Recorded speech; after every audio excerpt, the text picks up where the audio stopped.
many people know Gable Price and Friends in terms of their music, right? People love your music, but it'd be cool to see like kind of peel back the layers and like what is Gable Price doing behind the scenes? Like what gives him joy in the morning, outside of Oh music, yeah, of man. course.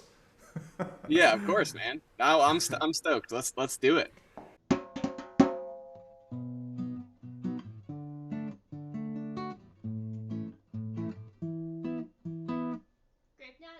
Cool. Well, hey everyone, and welcome to the Grape-Nuts podcast. My name is John, And I'm Grant.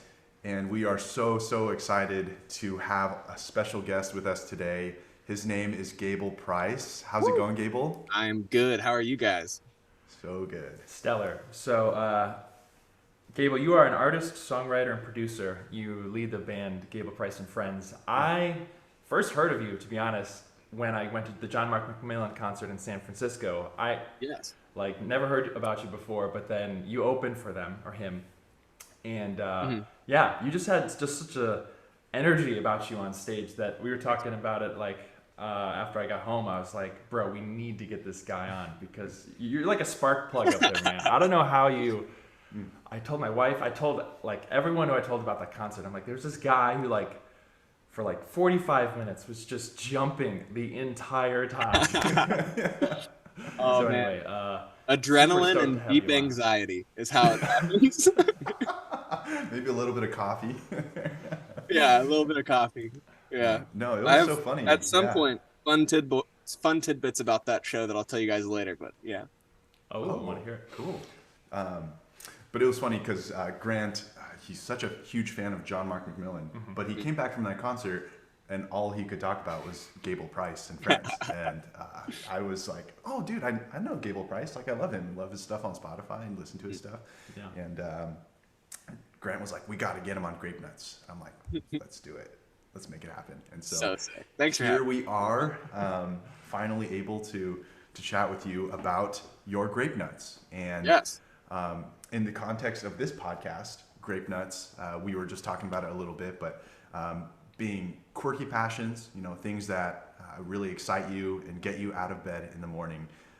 And give you just joy outside of the regular things that people know you for. Obviously, your music is incredible, and the band that you're with, you guys are touring and doing fantastic things. But this is a platform for you, Gable, to kind of tell us, what are some unique things, some things that maybe even your wife would be like, oh yeah, Gable is all about this random thing. Yeah. But is there anything that comes to mind? I love things. I I admittedly I am probably someone who picks up something and then uh, obsesses over it for a short period of time, and then I'm not. Um, Yeah. but and so okay, so right now the stuff I'm really into is I love to grill. Mm. It's like cooking meats and stuff like that. I love cooking in general. Like it's one of my favorite things. Um, well, let's see. What's the other thing? Oh, I recently decided that I'm an adult man, so I'm gonna get a drill and start doing like home improvement. And so like that's the era I'm currently in. Uh, Okay. is just home improvement. Just been installing stuff. So those are the things that I've been getting stoked about. Did like a 12-hour rack of ribs a few weeks ago. Uh, and it was awesome. It was like so fun. It like felt complete serenity making the rack of Were you ribs. And 12 hours is obviously a long time. Did you, and you said the word serenity, are you like in and out of the house or are you like standing over it the whole time basking in the glory of the meat or why would you describe it as serenity? Tell me more. so like I wasn't outside the whole time, but I had so there was a Sunday that um my wife was out of town and I had just gotten this grill from my father-in-law for like an early Christmas present. And so I was like, okay, I'm trying to keep myself busy. And so I put it on at around noon. Um and then probably wasn't noon, it was probably like 8. Um I put it on and then I had a project I had to work on producing. And so I put it on for 45 minutes initially, and then I came here and I worked for 45 minutes, went and I flipped it. 45 more minutes. Just so on and so forth until it was ready. And I had texted a few of my friends and was just like, hey guys, I'm making some ribs. They're going to be ready at 6 p.m. Like, come over and we'll have these ribs together. It ended up being like 8 or 9. And so I just kept texting them 6:45, 7:30, 8:15, like being like, hey, keep pushing it back because they just weren't ready. And it was the first time I did it. And I was really, really, really stoked. And so it was probably every 45 minutes for the whole 12 hours. I would go out there and like flip it and look at it. But it was more so just like I think this last year has been so unorthodox in terms of um, lifestyle and just like consistency, because this is the first year we've toured a lot. And music has become my career in this last year, whereas previous years I was still working like a sales job or some other form of stuff. And so I think the serenity that I explained is like, oh my gosh, this is something that, this just feels so normal. And like a very typical male thing to do on a Sunday.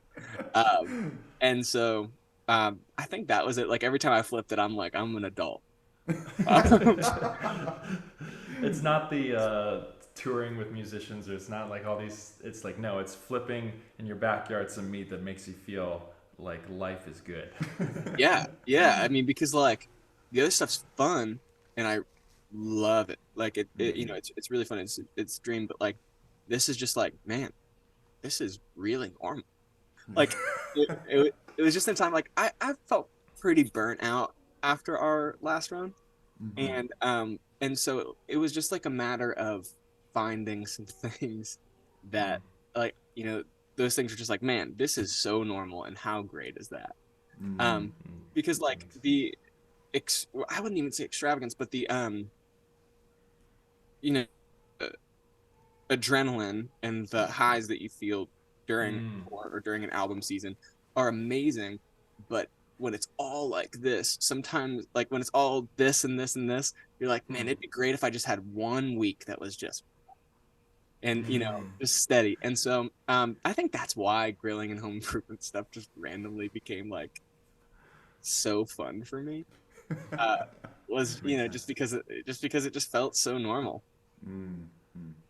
Yeah, like you said, the contrast. I could see how that,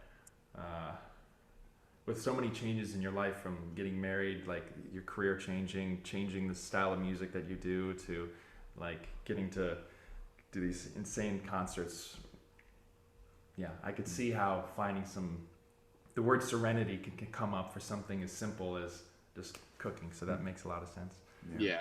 I always we live in an apartment, and so I'm like, I got 2 grills and 0 houses. Or sorry, 2 drills and 0 houses.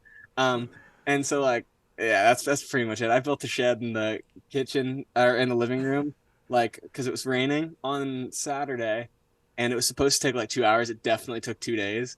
Yes. And so like, I'm definitely not like the peak male performance, but I'm like when I grill and when I grill and when I drill, I'm definitely like, you can tell it's like, this is a musician trying to do, manual labor. But yeah, I think that's it. I've got plenty of other passions that we can talk about throughout the podcast, but I don't want to deter.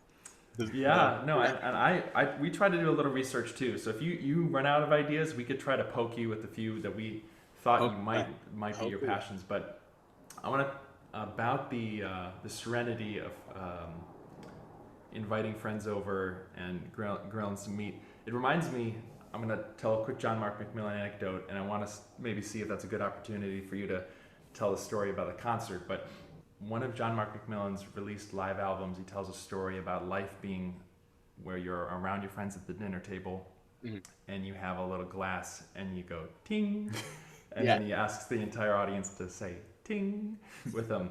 And so anyway, that just, the sort of how normal and simple and like serene those moments can be. I don't know, that you reminded me of that, and anyway, I thought I'd share that as a potential segue to hear what your funny stories are about that concert with oh man, with JMM, dude. That was Yeah. a fun tour.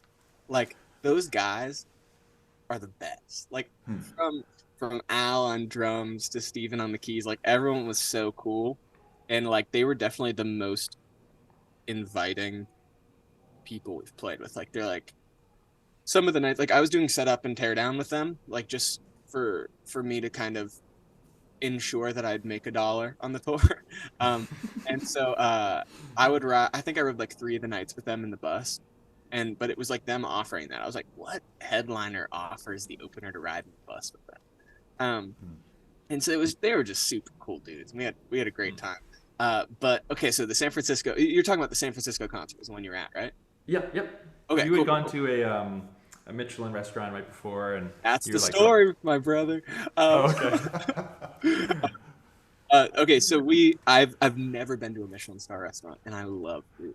But our tour manager on that run, Mikey, is a huge foodie, and so like literally the first night of tour, he's like, we should go to a Michelin restaurant in, like let's have Chipotle and gas station food to save some money to be able to go to a Michelin restaurant in San Francisco. And we're all like, yes. Well, I guess me, Cam, and Daniel were like that. Adam was running merch, and so he couldn't go, unfortunately.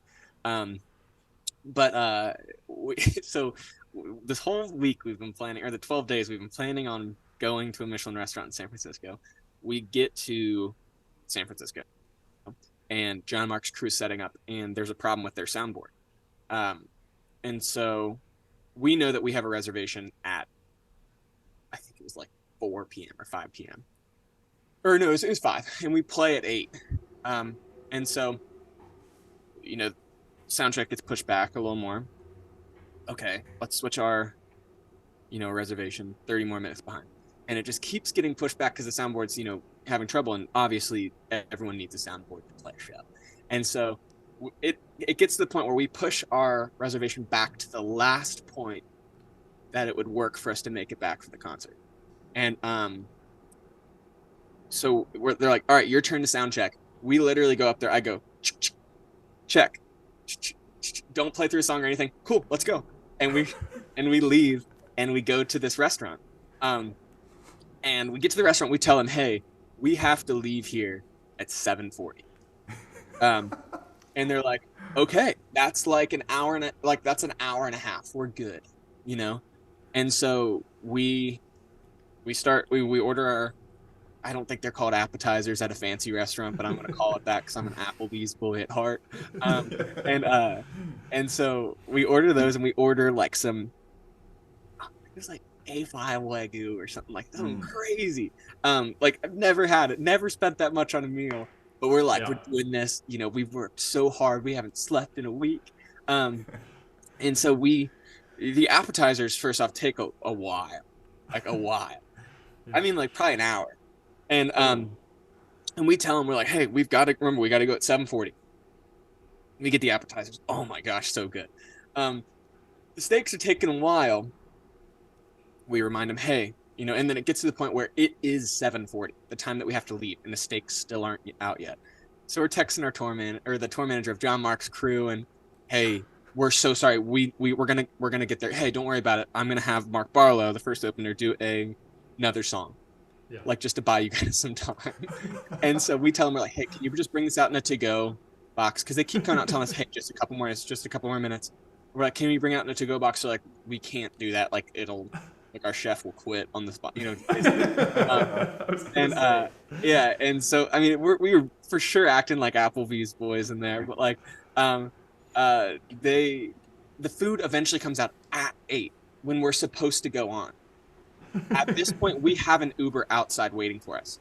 Mikey, our tour manager, is on the phone with the Uber saying, hey, we're going to be out in 2 minutes.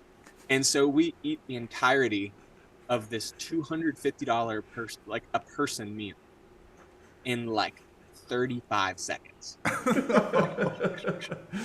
And like, I mean, I don't eat, I don't got bags. Like, no, then do not have that kind of money. Like it was like, we saved up for this. And so we eat all of it. Throw it a little bit into go container, and we go, and we get in the car. Because the tour manager texts us, hey, where are you guys at? Adam's texting us, guys, we're about to play. And so And so we get in the Uber and we say, hey, we play a rock show in 5 minutes and we're 7 minutes away. Can you drive? And you just like it is like I've never seen a Toyota Prius go like that. And so we get to this venue. Like I'm pretty sure I did like a spin move to like get around from like someone who was like, hey, Gable, nice. And I'm sorry. And so we get in there. Step. Yeah. We get out. So we get into the venue and Barlow's already off the stage. Like his set's over. We're supposed to be on stage.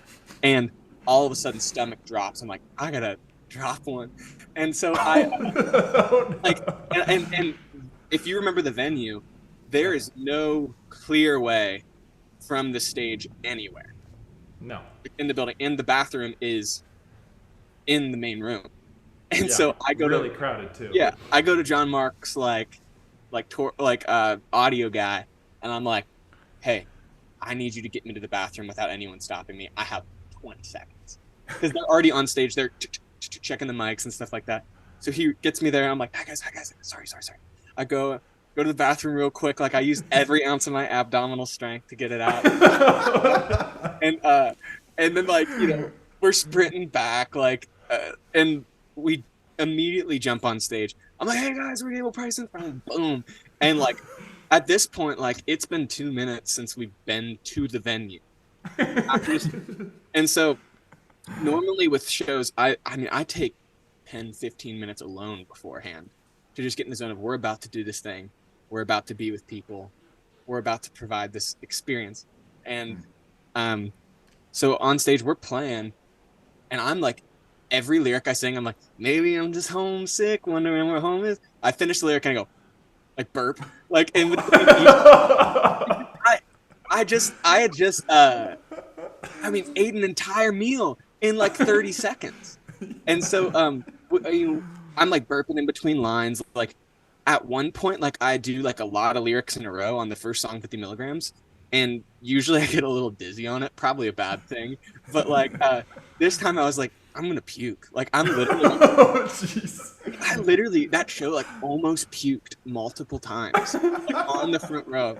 And so you see someone jumping around, I see me try to do anything and try to find a spot where if I puke it won't land on anyone. But it was literally like in between like most lyrics I was like you know and so but most shows, you know, I get that time beforehand to really adjust. Okay, we're about to do this thing. You know, we're providing an experience. We are going to be a part of an experience with people. It was probably not until I was like, hey, these are our last 2 songs that I was like, oh my gosh, we're here right now. Like I like reassociated right then. I'm like, oh wow, we're here. Like, hey. You're just an autopilot till then? I was like because I get super overstimulated in grocery stores. And so imagine like trying to get through a crowd, go to the bathroom, jump on stage, try not to puke. And then I'm like, the overstimulation like finally wore off when I'm like, this is our last song tonight. and so, yeah, that was that funny story. Like it's still to this day, probably one of the funniest stories we have. And like, I think very heartbreaking in terms of the food side of me where I'm like, sure. I'm like, man, I don't even remember. All I remember about that meal is how it tasted in between lyrics. You know? Yeah, that was that song or that show. That's so legit, bro. I gotta say, I didn't catch any of the burping, so well done, sir. That's impressive. As someone who like. You don't think As people someone in front who row really, are like, there's no A5 Wagyu? That would be like the most. That'd be the most San Francisco thing I've ever heard. Someone's like, I smell A5 Wagyu. Is that grass? Yeah, they're like, whoa, that's a ribeye. Oh my god! Wow, that's that amazing. is wild. Yeah, I did sense like. I'm trying to reflect on the night because you filled in a few holes because you shared a little bit where you were like. Yeah, we just got here from the restaurant. You know, you told a little bit of the story, but not all of it. But yeah, towards the end, I do kind of remember you like I don't know, like sharing like a reflection between the songs or something, and you seem to like come to a little bit. There was a little breather that you had when you were talking like about that speedboat that you wanted. Oh yeah, we're getting a speedboat, baby. What? No, Yeah, I couldn't tell if that. It was so funny because you were like, buy our merch, and I was expecting you to say something like, for Jesus, for like, we'll donate all of it, and you're like, because we want a speedboat. yeah. You know, like I think so many times, and this could be me, like as being like a little bit of a stinker, like that, like assuming this, but I feel like so many times, like I think the funniest thing about that is that people are expecting you to say that, but in the reality of where we are as a band and where everyone who's saying like buy our merch, you know, like it'll really help ends meet. I'm like, no, it's just the only way bands make money on tour is Yeah. merch. And so I'm like, man, if we could donate it, that'd be fun. But I'm like, we're trying to haul bags, you know. Like Yes. I got in trouble once because I said, you know how like bands will come up and they'll give like the Compassion International talk and like if you give up, yeah, and they're like, you know, like if you give this much, or if you give up this much coffee, you can sponsor someone. I said, well, if you give up your Compassion International, you can buy our merch. Oh my gosh. And Oh, it's so. Oh, go ahead. oh no, I'm just like it's mostly like, and I think most people know I'm joking. Like, but I think a lot of times, and people have told me they've been like, it's so refreshing that you're not trying to make the merch table seem like a holy thing. You're like, hey, I'm like, hey, we need this. You know? What was the best is someone in the audience said something like "boo," and then you were like, "Are you saying boat or boo?" That killed me. I was like, "This guy's fantastic." Yeah, I mean, whenever someone tries, because you can't hear anything. Like you can Yeah, hear no. like you can tell, okay, someone's singing along, but like especially in clubs like that where the lights are like right here, like you know, people will say something and I'll be like, someone what? You know, like it's so like you can't tell what they're saying. So I always try to like make it a moment that like feels a little more like, dude, I want to know what you're saying, but I have no idea. Anyway, I That's loved awesome. your vibe that night. Thank you for sharing that story. Oh, of That course, that man. really takes me back. That night was very memorable, not only because of you, but also, of course, John Mark McMillan, big fan. So anyway, thank you for taking me back to that night. Appreciate Of course, of course. I got a question for you, Gable. And, Yeah. Well, I'm curious because you were saying right now it feels like you're in a place, you're back home, like tour's over, like the craziness has calmed down. You have this like pocket of calm and peace. Do you feel like on tour, were you able to maintain was there one thing that was kind of giving you a sense of serenity, like as you were going from town to town? Because it sounds like there was just a lot going on, but I mean, Yeah. I mean, I think the level of tour we're in right now as an opener, it's really unpredictable. And so on our last headlining run, like we just did in November, like there was more opportunity for consistency. But in terms of like the opener, like you're getting there and you're setting up, like you're waking up, getting in a van, driving to the city, getting to the venue, setting up, sound checking, then flying the show. And so like a lot of times I'm an introverted person. Like I just kind of am, but like I can flip it on during shows because adrenaline and anxiety. And but like the I think on tours I've yet to figure out a rhythm.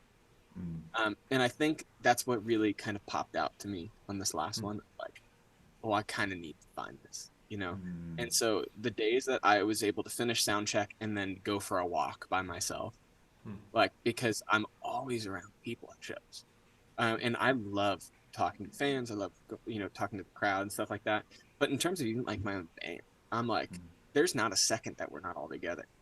And we're either sharing a room or we're sleeping in the van and then we're setting up together. And so I think what I'm really getting better at, I think, is like in the morning, getting up really early before the van leaves, because the van usually leaves at like 6, and going on like a walk. Or when we get to the venue, after we load everything in, after we set up and sound check, hey guys, I'll see you in 30 minutes. I'm just gonna go to a coffee shop and sit in the corner. Like, or just take those few minutes before the show. I mean, in the van, like you have opportunity to read.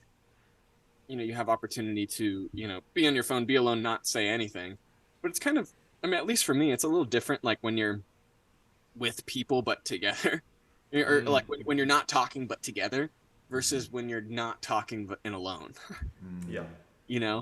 Um, and so I think that's just what I'm trying to get better at. It's just like, oh man, like there's not a rhythm, and I think all of us felt it on this last one. And so like that's one thing we've all been very actively talking about. Hey, I feel like ready to go, and I feel like this is sustainable when this happens. When I know the schedule for the whole next day 3 days before. That's like some people's things. Like if I know what's going to be happening on Friday, on Monday, I'm good. I can prepare for it. I can read the schedule the night before, 2 nights before, and just prep myself. Okay, I'm not going to be able to get a walk in the morning, but I'm going to be able to get one at this time, because exercise is really hard on tour too. Even though you're moving on stage, it's 10 square feet, especially if you're the opener, like you're set up around the other person's gear. Right. And so that's one thing I'm really trying to, like, is a goal for the next few runs is like, what can I do to make it not feel like just an absolute cluster, Yeah. So, yeah. No, thanks for sharing, man. Yeah, I appreciate that vulnerability. And yeah, I'm sure it's kind of as you continue to grow and get bigger and more people are demanding your attention, I'm sure it's always tough to carve out time for yourself. And I think so. I'm a Switchfoot guy, and I always admire them because they're always on tour, or they're like constantly just getting out there and doing stuff. And like John Foreman did that like 24 shows in 24 hours or something, and I'm like, how are these guys doing it? And so it's cool to hear you and to hear a little bit of a window into that kind of lifestyle and how it can be tough on you guys, I mean, you're kind of roughing it until you get into a bus, and even then you're still roughing it. Like it's definitely not easy for Switchfoot. We wouldn't be able to do 3 months in a band. No way. Like no way, because you're not getting any sleep. You're either going to bed, like you're driving overnight, you're getting there and you can sleep once you get there, or you're waking up super early. The thing with buses, and like the thing with how Switchfoot's been able to do it, is like you get like bus call at like midnight, from the venue, or like you can go in there once your work is done, you go to sleep, you wake up the next day in the city you're playing in. Wow. And so you have that whole morning before a load in and stuff like that. And so Tim is an avid biker, and so like whenever they're on tour, like his bike is attached to the back of the bus, or it's in the trailer. And so even last time he was in Reading, like he went on like a 5-mile bike ride. Wow. just like with himself. And so like it's hearing how they've kind of balanced it has helped for us too, of like, oh man, I probably need to bring a bike, or I probably need to carve out this time for me to go on a walk. But yeah, that, I mean, they've been doing it for a long time, 20 years of touring. I'm like into year 1, and I'm like, this is further back than it was. Yeah, that's funny. I think that's in one of your songs, right? It's in a lot of them. It's in 50 milligrams, and I love to struggle.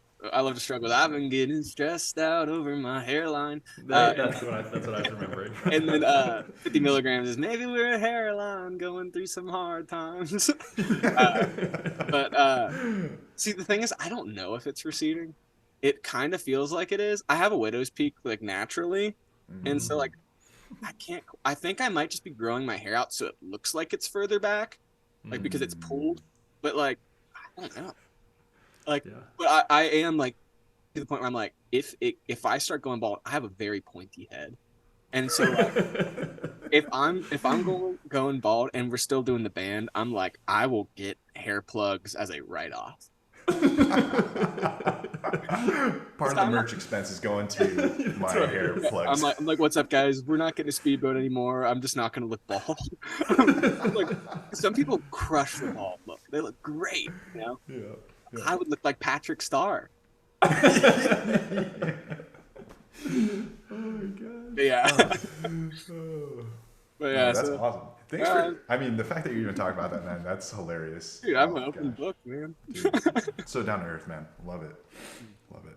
Yeah, scrolling through your Instagram, I sense like the open book feel. It's just like you just hanging out with your wife, you doing this and that. One thing I couldn't help notice, and I want to see if it's a grape nut, is you seem to love sports or basketball in particular. So much so that in your bio, you write a disclaimer, which I'm curious. Gable Price can't dunk. And so Yeah. You went all the way to TikTok. we did some research, okay? Yeah. But curious if it's not one, don't need to push it, but like it seems like you have got a passion for like sports culture, and I could be wrong with that. I love it so much. Like if you can see back there, which there's a lot of things. I look like a hoarder. I'm not. I'm just unorganized. That's a Wheaties box of Michael Jordan, back in the day. Oh, okay. And then that, which you definitely can't see, is Larry Bird. Wow. And then that's the poster for Homecoming. I love sports stuff. Oh, over here you can't see it, but it's a Michael Jordan like calendar. I just kind of, it's funny that I have so much Jordan stuff because I'm actually like a LeBron's the GOAT kind of guy. Yes. Yeah, man, I just love sports. I love the culture that comes along with it. I love another one. This is my mouse pad. It's when the Lakers won the championship. Yes. And Dude, so that's awesome. it's the thrill is brawn instead of the thrill is on, which I thought was clever. BB King for you, yeah. Yeah, but basketball culture is like one of my favorite things. Like vintage Nike, like not like the actual clothes, but like the branding, the commercials, the old Spike Lee Jordan commercials. Like I love that stuff. And I also love the game of basketball. Like I was like never amazing. I probably could have played like NAIA, like Division 3. But like definitely like I'm 6 even and I got short arms. And so like I could not have, just solely for that fact, like I could shoot, but once guys started getting, because I grew fast when I was young, like once guys started getting taller than me and stronger than me, I didn't have much aside from shooting. So like stereotypical white boy. Yeah, like when I was a freshman in high school, I mean, I played basketball all the way through until my senior year because I was getting too many concussions. But don't laugh. I'm just kidding. I laughed too. Are you diving for balls? Concussions in basketball sometimes. Yeah. Well, How's that okay. happen? So like concussions get easier as you get your first. yeah. And so like when I was a kid, I like fell off a ladder and kind of got whiplash. And then I got in like a car accident with my older brother and just kind of on the dashboard. And then after that, it was like 3 in a year and a half. Because they just kept getting easier. Like the last one I got that I like passed out and I was like out of commish for like 2.5 months. I barely got bumped on the top of the head. Barely. Wow. Okay. And so like I quit then, but there was a short period, probably 2 months of my in between my freshman and sophomore year that I could dunk the basketball. Like, and I'm talking like a little bit of a white boy dunk where you like throw it, like it leaves your hand a little bit, but you grab the rim and snap it down. Like the classic, like when someone's going up for a layup and you just smack the backboard knowing good and well you're not going to block it. Like it was like that with my dunks. Is I would be like, go up and it would be like bare, I throw it in there. And I did it in warm-ups once and I felt so cool. Like I definitely like walked with like my 109-pound chest like then. And so like I played basketball all the way through. I think more so in the last 2 years, just because there's no one that plays ball in Reading like when I was in school. I just stopped playing, and I think in the last like year and a half, 2 years, I've really kind of rediscovered my love for it.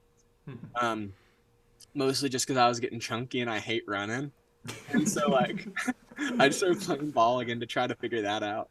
Nice. It's a work in progress. Oh, 100%. I totally get it. I can't do cardio. Like, I know coworkers, friends are like, yeah, I'm going to go out on like a 3-mile jog. I'm like, that sounds awful. I know.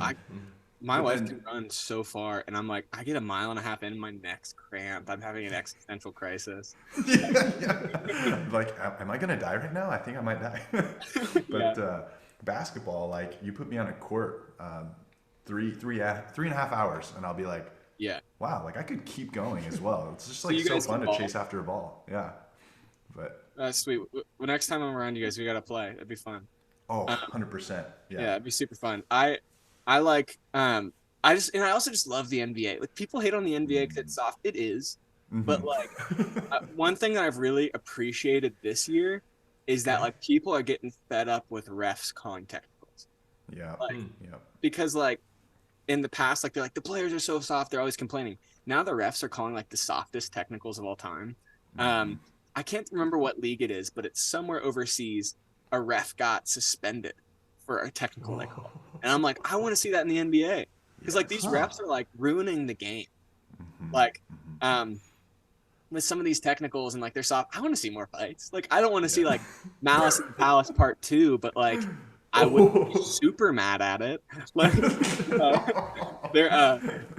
there was my Cam, the guitar player in the band. He's from Detroit, and he was at the Detroit game when they played Orlando a couple weeks ago. And Oh. Yeah, I was just gonna bring that up. yeah, and there was another fight, and he said that in the stadium there was someone over the speakers saying, "If you move, Yeah. you go to jail." Yeah. Because that's what Really happened heard about last this. time. Is like the guy threw the thing at Ron Artest that started it all, Yep. and then someone came on the court to try to fight him, and he just, Ooh, and Ron Artest. like, but they're just like, if you move, you go to jail. I'm like, that is wild. And so like, but I obviously don't want there to be another Malice in the Palace, super bad. Like, but I would. I mean, I'd love to. This is bad to say, but I mean, I would love to see like a KD just get clocked by like Giannis, and then or vice versa. Like I like them both. Like they're awesome. Like if KD clocked Giannis, that's fine. I don't think it'd do as much. Yeah. But like I'd love to see like some of these stuff. Like when Karl Anthony Towns and Joel Embiid got in that fight. That was my favorite week of basketball. Because I'm like, these are two stars. Like, because when it's like, what was the one dude on Pat Detroit? Bev?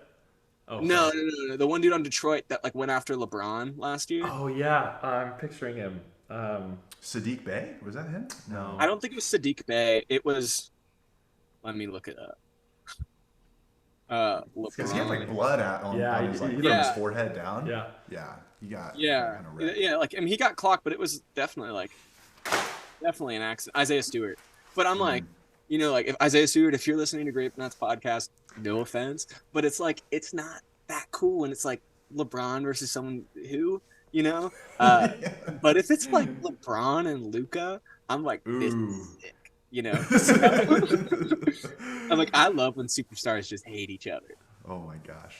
You must have loved like, well, I guess Michael Jordan and Larry Bird are like from that era, but just like the guys were super scrappy back in the Yeah. day, like 20 years ago. Like guys were clocking each other. You could hand check and under the basket. You could push Yeah. people and like, Yeah. and definitely the NBA has continued to get softer. It And really did, yeah. and I'm sure you must have been just loving life when Draymond Green just clocked Jordan Poole. Yeah, because Poole's such a stinker. Like he is. Like granted, I am a LeBron fan through and through. I'm now a Lakers fan because LeBron's been here for a while. Yes. Yeah. But I'm from Cincinnati. Like the Bengals were trash, but we had LeBron 3.5 hours away, and I'm like that guy. And so like but I had to go through them just losing to Golden State every year. Like I mean, the 3-1 was sick. Yeah. I don't think that Steph should have got the technical that one game, but it's fine. But so like seeing like at the beginning of the year, just Draymond clock Jordan Poole, who's such a little stinker. Like I'm like vengeance. Yeah. It's also funny because Draymond Green like worships LeBron, like in Oh, all his really? interviews. He's Oh. like LeBron's to go. Like you can tell he wants to go to LA, but we don't need another dude that costs too much that can't shoot. And so, you know, I mean, Jordan Poole in LA would be great, but he's a little stinker, so I don't care. But I see, I'm with basketball. See, now we've gotten on this Grape-Nuts thing. Yeah. But with I hated Pat Bev for so long. Then as soon as he got to the Lakers, I'm like, I'm buying his jersey. I'm doing it. Dude, that's exactly how I felt. Yeah, I grew up in Los You Angeles. changed your mind on it? Well, so that's the thing is Pat Bev just drove me nuts. Like, Yeah, just, I know. He was diving into people's knees, and he was pushing them in he the was, backs. Yeah, he was basically pissing off LeBron all the time. He's super scrappy, and then he came to LA, and I'm like, we need his fire. Like that fuego is something that LeBron and the team needs. Yeah, and he's so terrible kind on of the Lakers. behind him. He's so bad. Like he can't score the ball on the Lakers. Yeah. But like, I don't think they got him. Like, I think they needed him for Westbrook to be good again. Yeah. I think it Ooh. really did put. Like, Westbrook's been awesome this year, man. He's been great. Like, he's not 40 mil good, but like, okay. Also, so I'm a Broncos fan and a Lakers fan, and two Russells have ruined our teams. Let's ride, Broncos. That just got me. Let's ride. Let's cry. No, it's like Westbrook. He's good now, and so I like him. I wish I hadn't sold his jersey now, but I sold it for more than I bought it for. But he's been great. Schroeder's been great. So yeah, but like Pat Bev, like he was one of those people I like hated him before they got here, and then I'm like, they're the best. I didn't like Trevor Ariza, and then he came back, and I'm like, yes, and then he was, Booty. he was Walmart on it. DeAndre Jordan, like it's the retirement home, man. Like there was like I think last year, like when they picked up Wayne Ellington, Ariza, DeAndre Jordan, like I was like, because they're like, oh, Wayne Ellington's back. I'm like, he sounds like a founding father. Like his name. General Wayne Ellington. General Wayne Ellington, But anyways, that's that. And my love for basketball is I like basketball a lot more than I like football. I like following the NBA so much that like when Lonnie Walker started like crushing on the Lakers, they didn't make his jersey. And so I just had a custom one made. Oh my goodness. I mean, it wasn't from NBA Shop. Like, it's for sure not like a real jersy. It's like scribbled on the back of the jersey. It's like Lonnie's spelled wrong. 3 N's. Yeah, and there shouldn't even be the first name on the jersey, but it's like it just spells out the fourth instead of like the Roman numerals. No, but I'm definitely like die hard the game. I like the Lakers a lot. Like I'm definitely not like if LeBron left, I'd still be a Lakers fan. Like at this point, because LeBron, like especially when he got poked in the eyes against Golden State, hit that like game winner, and was like, I was seeing 3 baskets. I was like, dude, just be great, and don't have to create your own storyline. But like I love it. I could talk about basketball for hours. Nice. And I think I have. I sense that. I mean, you're like, tell us about the band. I'm like, yeah, it's fun, it's cool. And then you're like, tell me basketball. I'm like, let's get started. There we go. Welcome to Gable's podcast. Yeah. Welcome to the Big League Boys. That's what I wanted to start a podcast called, is the Big League Boys. And it's just interviewing people. But then Mac and Josh took it, and they are good at sports, and they're bigger. And so but yeah. Well, you definitely came alive just then. So I do sense we found a good one there. Yeah. Definitely. Yeah. That's good. Any can you think of any other ones? I can probe you in the other ways, or did you have any other ones in mind? I mean, I don't know if there's anything in terms of like interests of like things that I enjoy quite like I enjoy basketball. Like it's definitely above grilling, like, but I like grilling. It's real good. We're not super strict around here. If you could tell a good story about something you like that's maybe not super normal, or you like it in a particular way, that's all that counts. I'll let you prompt this next one. I think you've done more research than I have. Well, we don't really expect too much from our guests because it's kind of a weird I'm like learning concept, about myself by what you've observed. Dude, that's part of the Grape-Nuts podcast. You don't realize how much you love something until you're like, I could wax eloquent for hours on this. Whoa. Yes. Yeah. All right. Puff jackets. Is that, would you say you call that one? Well, I bought my blue puff jacket off Amazon as a part of my Ted Lasso costume last Halloween. Yes. And and because I realized I look like him. But so I bought that puff jacket and I wore it for the costume, and then I was like, this is really comfy. Because I didn't realize, like, I didn't want one because I was like, I'll definitely look like I work in Silicon Valley, and I Oh, you'd hate to be one of those guys. I'm like, oh gosh, I'd hate to make so much money and stability. Such nerds. Is it jerks? So full disclosure, I work in tech. John does it, but I do. I'm completely kidding. No, see, like, but like everyone has like my buddy Ivan. He just got like his first like big web development job, and he bought like 6 Patagonia puffer jackets. I'm like, dude, stop! Your Adderall prescription showing. But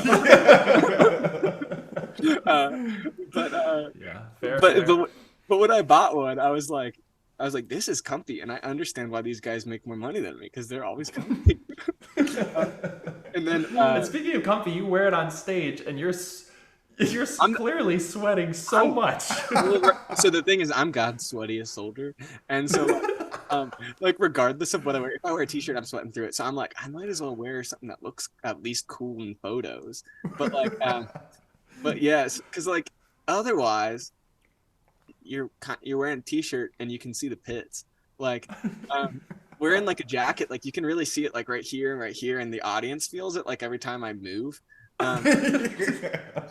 Story. So we got these Gable Price and Friends, like field crew jackets, and they were sick. But we wore them the whole headlining run, and but it had an elastic wristband, and so I mean it was our first time playing like an hour and a half set every night. Oh no, I see where this is going. And so it would fill with sweat, like it would be like a pool right here. Like Michael Phelps is like, getting ready to swim in my sleeve.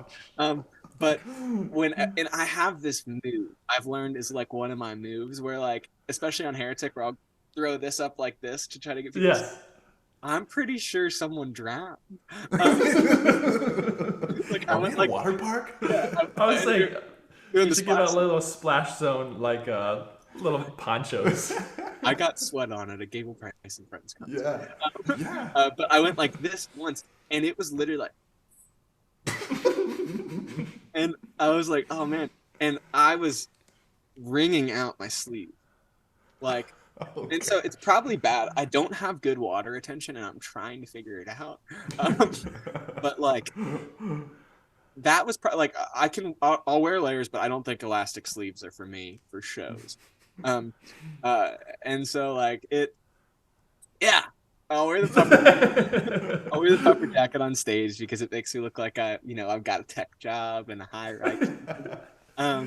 But you own it, man. Yeah, that's great. It's funny, like I've got like a great puffer jacket that I was given, but like always go back to my Ted Lasso $20 one. That's awesome. Yeah. I was gonna say you mentioned comfort, so that's why I was like, you can't be comfortable in there. It's like a little sweat box. But yeah.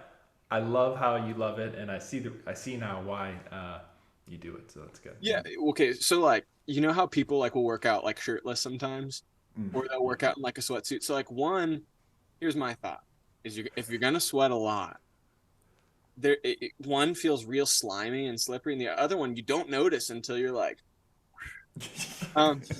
and so for me, like, at least the jacket absorbs it, and like I think I would have fallen a few times on stage had I not been wearing it. I had a sense that there was a story of why you're so devoted to like your puff jacket. So. Oh yeah. Yeah. And on tour, you can like if you're in a van, it's kind of hard to get into your suitcase, and so what you wear that morning a lot of times is what you wear that night. Hey man, it works, and you rock it. So keep it up. I got more. I don't. You interested in hearing more? Yeah, of course. All right, let me pick one out here.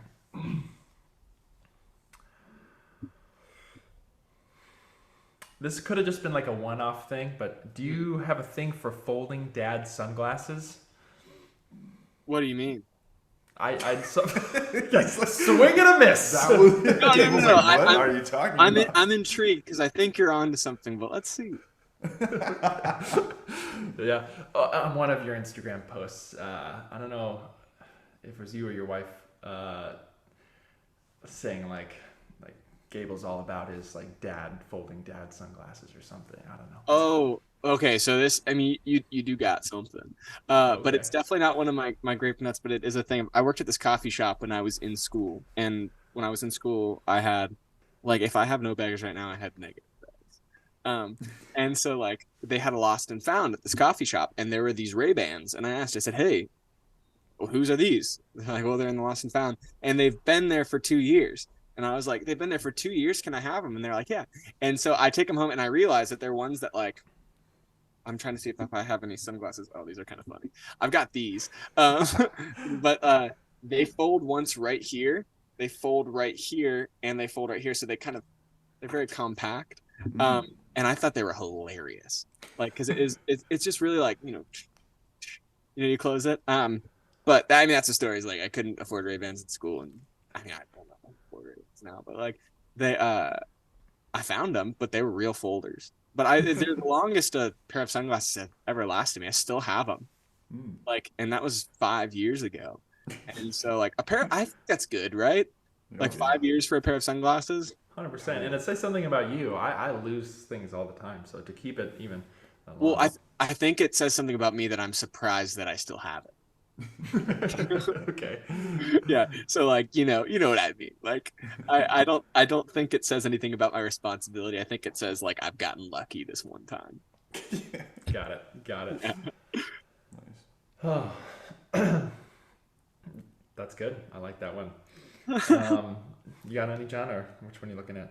I'm really curious about Taco Bell as a possible grape nut, but cheesy gordita crunch, beefy 5-layer burrito, Diablo sauce. Oh my gosh. Oh yeah. Yeah. Is that what you're asking? I love Taco Bell. Yes. I would love to hear just like what about Taco Bell gives you life or makes you die. Both. You're supposed to die to yourself every Oh. Is that how it works? I don't think so. But no. Okay, so if you subtract like the I don't want to call them fancy, but like the higher tier of fast food. So I'm talking Chipotle, Chick-fil-A, In-N-Out, stuff like that.